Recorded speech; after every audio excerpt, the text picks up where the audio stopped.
Hello, welcome back to my channel. I headed out yesterday afternoon. I had the afternoon off work, so I headed out to a bookstore I haven't been to in a while. They were having a 25% off book sale. Plus, we're having a sales tax freeze in Canada right now, so there was an extra, I guess, 13% off. So it was, yeah, so it's great. So it's 25% off sticker price. So it was actually a pretty hefty saving.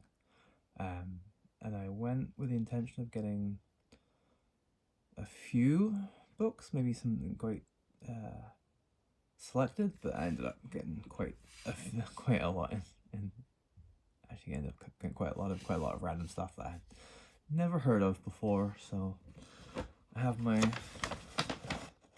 bag here, Beggar's Banquet Bookshop in Gananoque. If you're ever in Eastern Ontario, highly recommend it. Their second-hand stock's pretty decent, and they have a lot of paperbacks, reasonably priced. I tend to hit the vintage. You have to kind of hunt a little bit for it, but I tend to don't mind doing that. Many years as a record collector has gotten me pretty comfortable with digging. I don't know if there's any particular good way to sort these out. I don't know, yeah. Okay, it's gonna be a bit of a random. So first up, we have a Maigret. Maigret in New York's underworld. I have a few Maigrets. I mainly have the Penguin Modern Classic reissues they did. So I think they started around 2015. Maybe a bit earlier than that. But every time, like, they had this bookstore has a really good selection of Maigrets, and I need to actually jot down the ones that I have because I have enough now that I can't remember which ones I have. So I was certain I didn't have this one, and I kind of love the cover. It's kind of bad but good at the same time. Like, I don't really know what's going on. That is not glare from my light source. That's intentional glare on the book cover. I'm guessing this guy's getting chased, but he's getting chased towards someone who's just standing there. It's great. It's great. And I love books set in New York too, so it'll be very interesting to see how Simenon portrays New York of 1955, which is when it first came out. So there's that. There is, who is this by? George Sims, The End of the Web. Again, what a cover. What a cover. You got this guy. I don't know if he's screaming or if he's dead. Oh no, he's being throttled. These are gloves. I don't know if you can quite tell. These are gloved hands. And in his sunglasses, there's a masked figure in what looks to be a trench coat. Never heard of this, but I read the back of it and it just sounded pretty interesting. It's also a penguin, so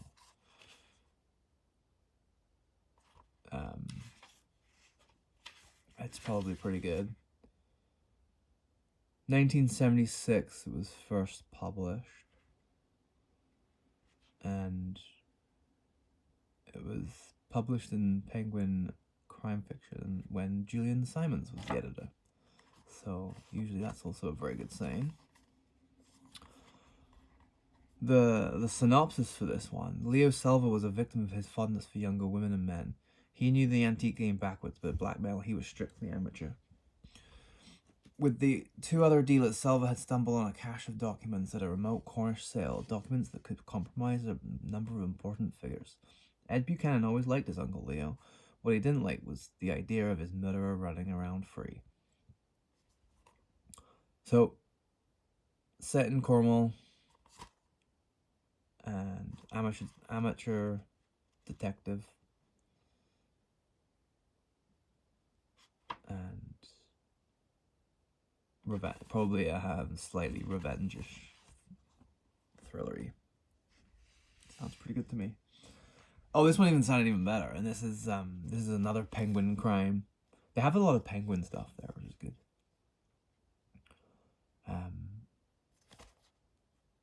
I don't even know what is going on. I think that's sand. I don't even know what's going on there. No effing idea. Penguin in the 70s. Yeah, this is 70s, isn't it? Yeah, maybe this was written in 77, but this Penguin Doubleday edition is 1980.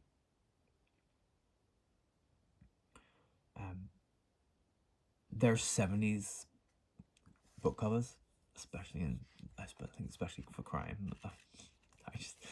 I don't know what they were thinking half the time.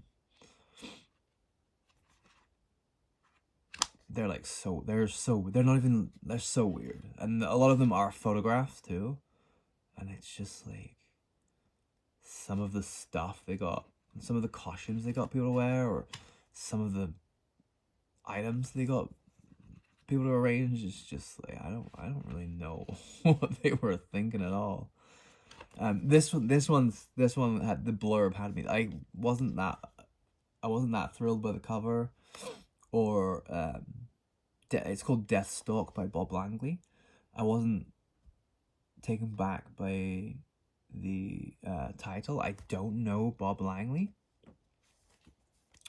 but the title is the write-up is the blurb. That's the word. Blurb. The blurb is amazing. The Director General of Britain's BBC is kidnapped, the latest in the series of bizarre, seemingly unrelated abductions. As ransom, the unknown kidnapper demands that a 3-minute film be slotted sight unseen into the 9 o'clock news broadcast as a bona fide item. If his terms are not met, the Director General will be killed. The only hope of foiling their demented scheme lies in using former BBC reporter William Mellinger as a decoy. Mellinger agrees, and in the icy wilderness there begins a deadly game of hide-and-seek that will push both hunter and hunted beyond the limits of human endurance. So, it's set in the BBC. That is amazing.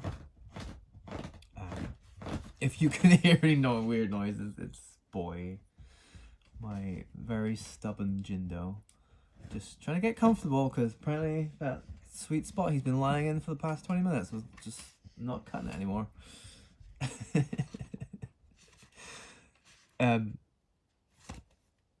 Yeah, so it's set in the BBC. I think this guy worked in the BBC, so it's an insider. It's just like walking around the halls being like, oh my god, this will be a great idea for a this would be a great idea for a murder mystery or a thriller. Yeah, so he's from Newcastle.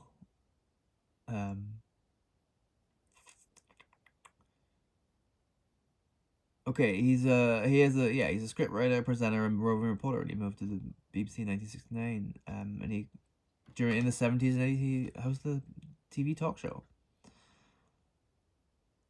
And then he lives in a cottage in the Lake District. He's probably dead now.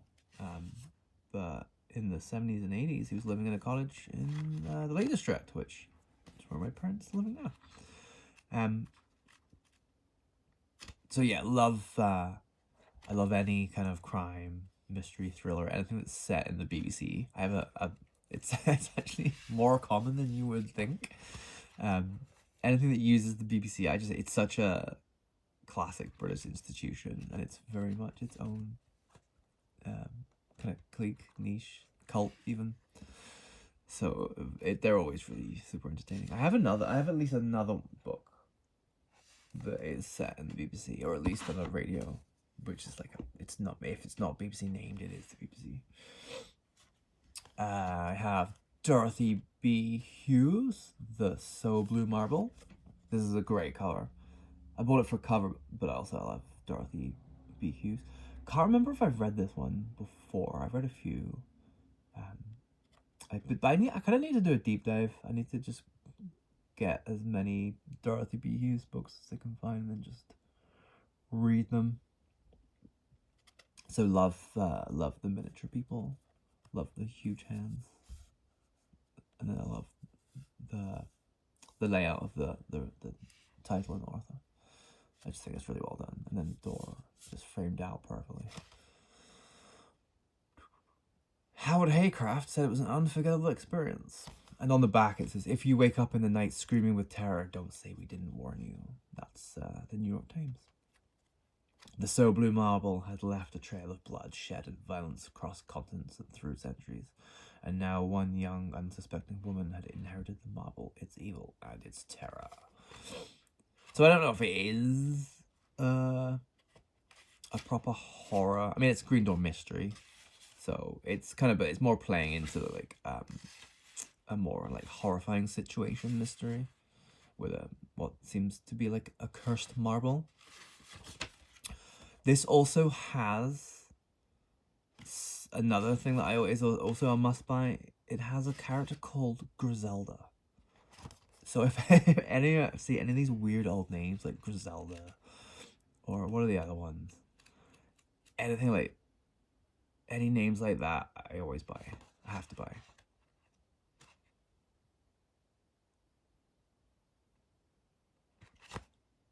Pyramid Books. Okay, it's Pyramid Books too. Great, awesome. So there's that. And then some sci-fi. I think I might have another sci-fi in here somewhere. Yeah. Yeah, sci-fi, definitely. Actually, I guess I only picked up the 2 sci-fis. I went through the whole sci-fi section. I don't read a lot of sci-fi these days. I used to read it a lot when I was a kid. And I guess as I got older, I got more into politics and so crime was kind of inevitable. And so yeah, just more into people wailing at the inherent corruption of the inherent systematic corruption and wrongs in our society. So I was very much drawn into hard-boiled crime fiction from 1930s and 1950s, and then from there noir, which is more of the corruption of the mind, the personal.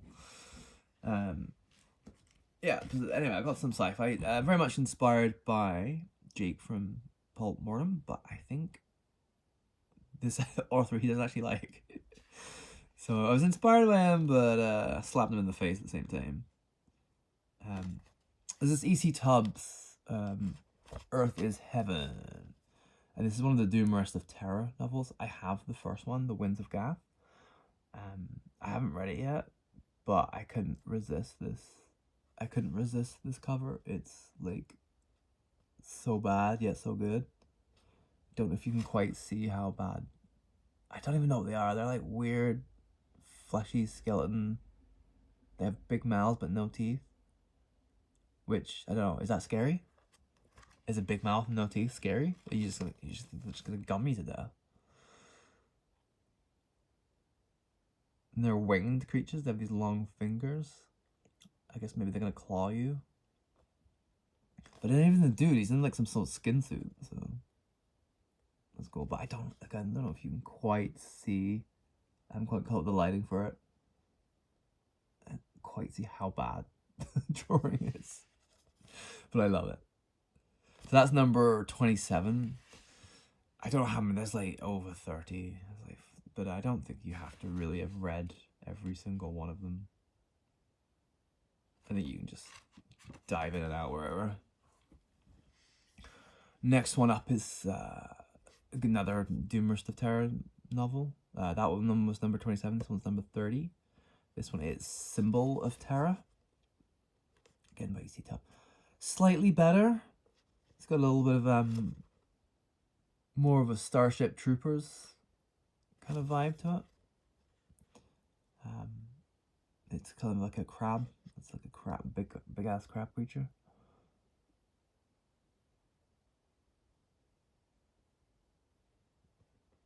Yeah, still like it, quite like it. Are they from the same publisher? Daw, yeah, they're both Daws. Yeah, both Daws. So yeah, this is a yellow. This is a classic yellow. I guess it was a classic yellow spine door. It's faded. I don't know, but this one definitely isn't. This one they've done the wraparound. This one is I don't know, what color would you call this? Like a weird gray brown. They've done the wraparound cover. Just not a real classic dolls, but still pretty good. Yeah, I think this one was 82. Yeah, 82 for the Earth is Heaven, and 84 for the Symbol of Terror. So if I want to do that, Your Novel Life, where you read a novel for every year you were alive, I could use that for 1984, so that would be quite handy. And then, oh, I think this was the first one I picked up. This was just in the weird, so they have all the crime section, and then at the end they have all like 1940s and 1960s paperbacks, which most are crime paperbacks from that era, but there's random ones that aren't. So I guess you would probably call this Sword and Sorcery, or Sword and Fantasy. Yeah, Sword and Sorcery is sorry. Sword and Sandal is your like Roman historical. This is Sword and Sorcery. And it's in a wee bag, which is always kind of handy too. And it's only $4. I don't know why they backed this one. Most of these were between $2 and $4. I think maybe there's one at $5. They published pocketbooks. Oh, I like pocketbooks. Pocketbooks are really good actually. If you find pocketbooks, they were very cheap, but of all of the cheaper ones, they tend to hold up a bit better. They hold up better than Ace, especially Ace doubles. They're terrible. The only thing when you get pocketbooks, the only thing you have to be very careful of is the front cover. The front cover is usually the weakest part. But if that goes, then you're kind of, I mean, this one's ever so slightly starting to go, if you can quite see that. If that bit go, you're on your own there. You kind of just have to tape the whole thing back together. But the rest of it, the center is very, I don't know if you really, I'd like to really see this. I need to get like a drawing table and tripod and proper lighting like Nick from Book Graveyard. So yeah, so this is Black Amulet. I'm terrible at this. I've totally forgotten how to do this. The Black Amulet, Don Tracy.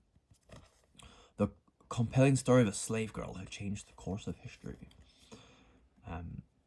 So the Black Amulet belonged to Alec, son of Bruda, king of the Picts. He had found it as a child in the ruin of the old town, and he always wore the flat oval stone, glistening black and intricately carved with ancient writing, on a leather thong about his neck. Alec believed that the talisman controlled his fate and that of his people by assuring the birth of a male heir who would inherit the throne. But in the end it was not Alec, but Britta, the mysterious slave girl who, having gained the amulet, altered the course of Pictish history. So yeah, it's Pictish, which is quite close to my heart. Most of the remaining Pict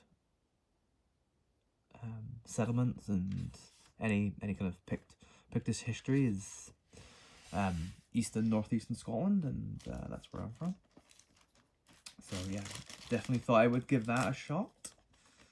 I'm not really usually into sword and sorcery, but I did just read a Casca novel, which was kind of fun in a very unhinged way. So I thought I would give another kind of pulpy but more classic sword and sorcery book a chance. I will literally read anything, I don't care. I just gotta try to bridge out a little bit. Oh, this one has the receipt and a bookmark. Yeah, it's quite a cool bookmark. And they opened in 2015, and I think we moved to Kingston end of 2016, start of 2017, I believe. So yeah, I guess we've been going there since not long after they started. So yeah, Edgar Rice Burroughs' Tarzan of the Apes, and this is plastic. Someone's put a nice plastic on it, and it was only $5. So I thought it was pretty good for a Ballantine. Ballantine are really good. Ballantine books really hold up well.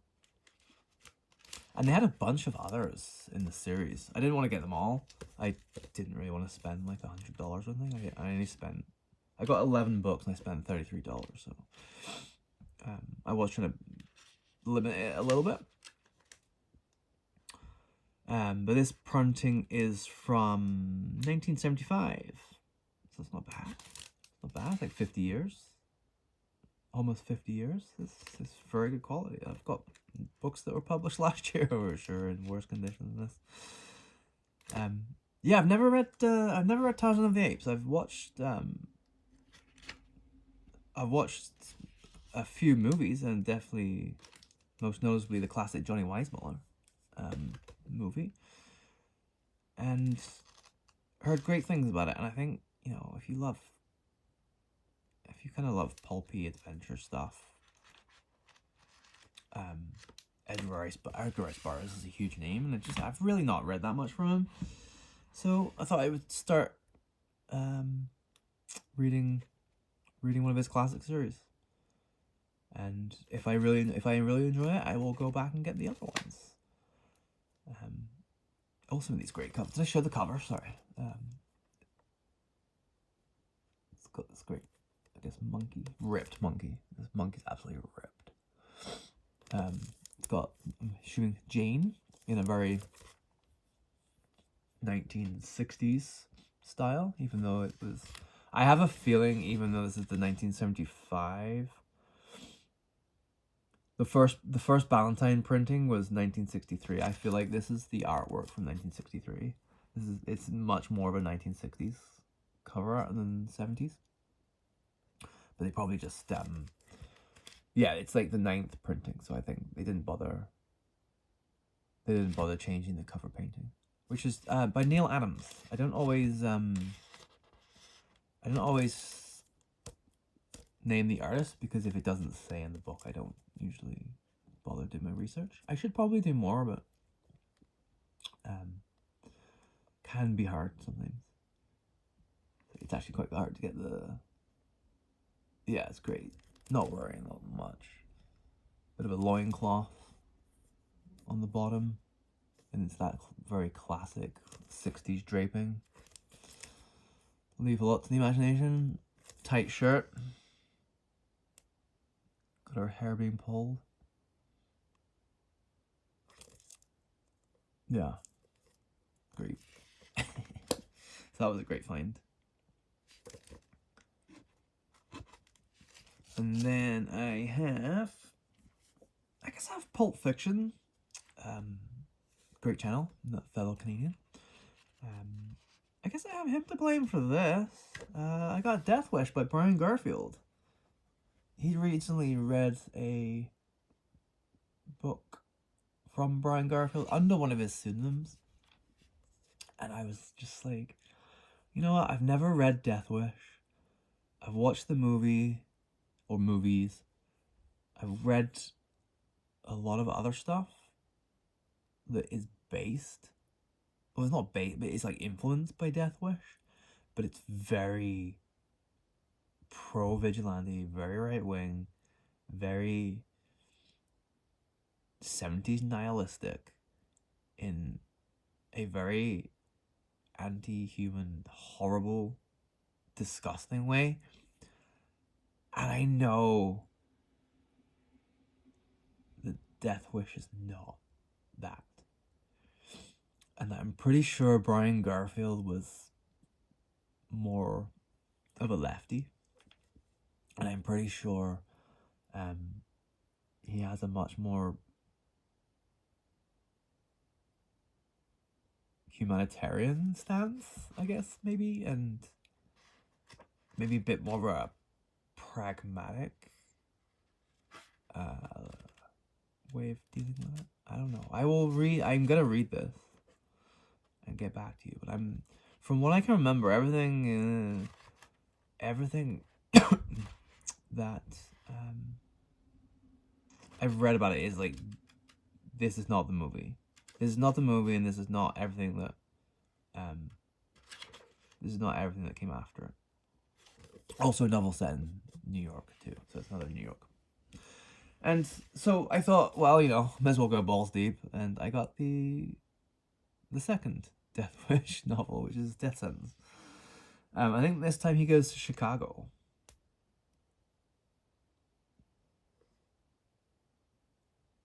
Oh yeah, so this is Fawcett Crest. What's that? Oh, they're both Fawcett Crest. And that's just that one's the movie tie-in. So that's Charlton Heston, and then it's got Hopeland on the back. Sorry, not Charlton Heston. Charles Bronson. Why did I say Charlton Heston? Charles Bronson. And then this one is... Oh, this looks great, actually. Got the skyline. I'm guessing that's Chicago.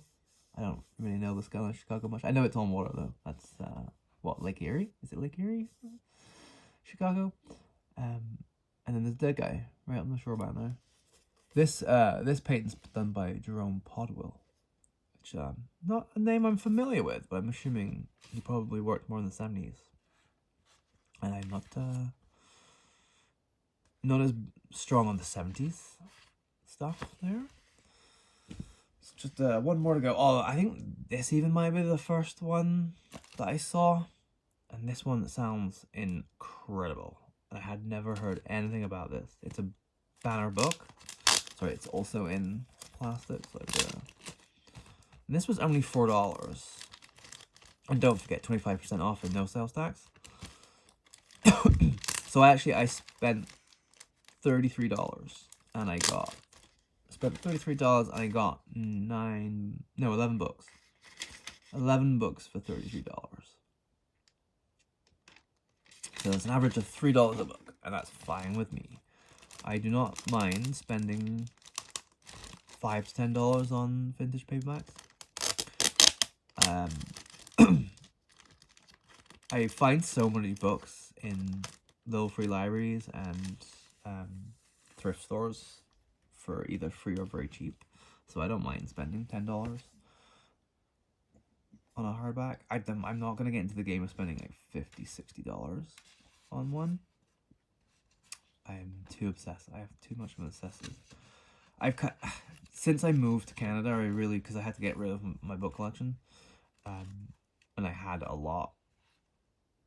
I had a lot of it was mainly more like pan. It wasn't a lot of North American stuff, because you don't get a lot of North American stuff in the UK. It was more British centric, so I had a lot of pan, and I had a lot of other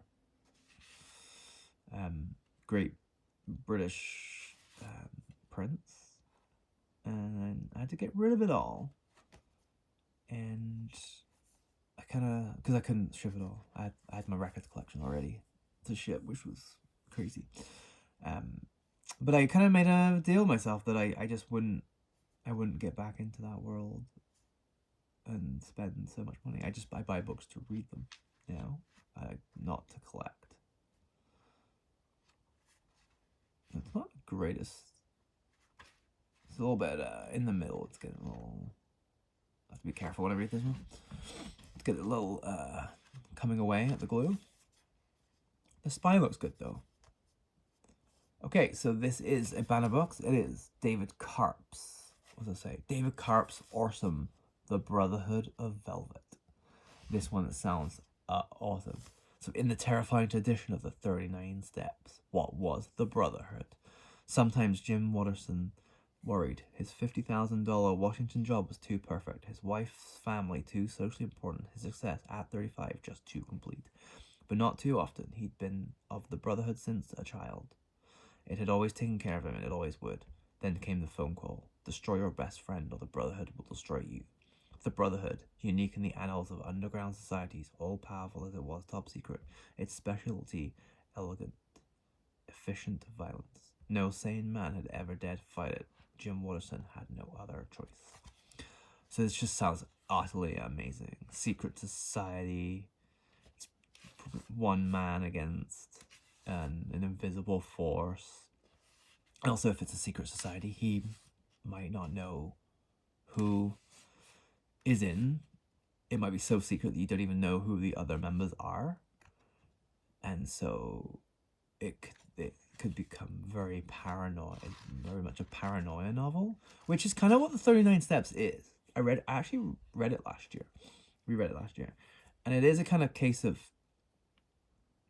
he stumbles upon places and people take him in and then actually they're in on it. Or so it's like who can you trust?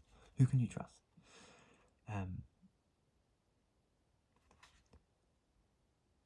So yeah, this sounds utterly amazing. Never heard of David Karp. I'm guessing this is American. Yeah, Banner's American. Yeah. Never heard of him.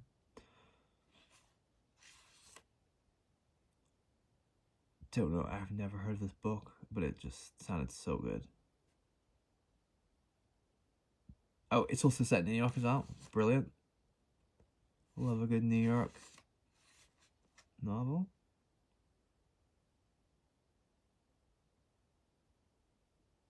Yeah, I think it's a good chance this might be the first one I read. This just seems so good.